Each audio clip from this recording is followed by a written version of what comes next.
The purpose of this tutorial is to make you aware of some of the features in PowerPoint that you can take advantage of to create your own unit video.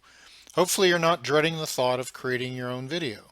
It's actually quite fun if you're willing to experiment a bit with some of the features of PowerPoint. If you've previously created a PowerPoint presentation, then you'll find that this process is not much different to begin with.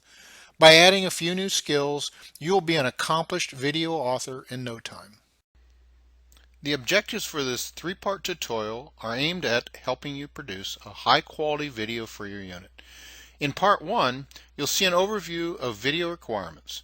You will create a project folder for your video, and you will review and download a sample video.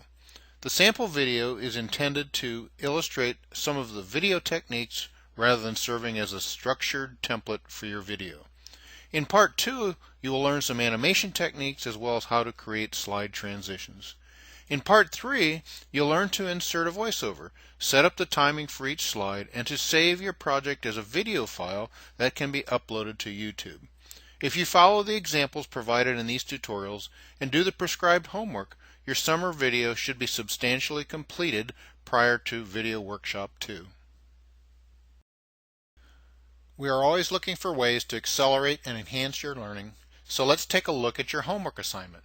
This assignment, noted here, is due at the start of Video Workshop 2. This homework assignment is explained in much more detail at the end of the third video in this tutorial series. The homework encompasses creating slides with the key elements of your unit highlighted. You will add text and object animations as well as voiceovers to supplement the information noted on your slides. By adding slide transitions, you will create a professional looking video that is easy to follow.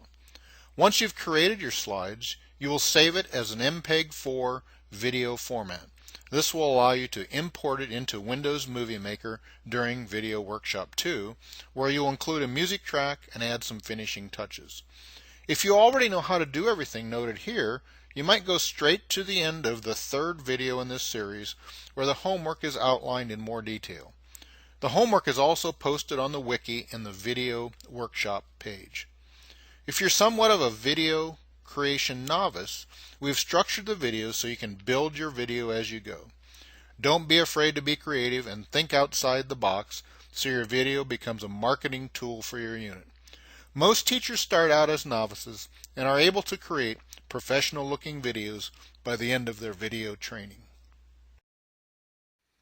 The video requirements listed here are those essential elements that you will include in your unit video. We aren't going to go into detail now, but we'll save that for the video workshop. They are included here to create an awareness of these requirements and get you to start thinking about what you will need to include in your video. In general, your videos will include unit information such as the hook, the big idea, the essential question, example guiding questions, and more. The left-hand table shows the required unit information, while the right-hand table shows the titling elements such as the required National Science Foundation statement and logos, school information, your name, subject, and grade, as well as credits to those who have made the video possible. If you include these elements, your video will help you paint a complete picture of what your unit is about. These requirements will be covered in more detail during the video workshop. Now let's talk about your project folder. It's extremely important to create a project folder for all of your video files. Your video files include the PowerPoint presentation you will be developing, pictures, video clips, and so on. If you keep everything together in a single folder, it makes it much easier to move your video project from one computer to another.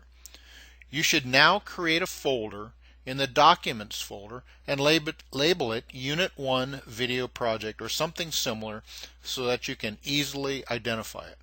Once you've created it, you will use it throughout your training as a repository for any media files that you collect.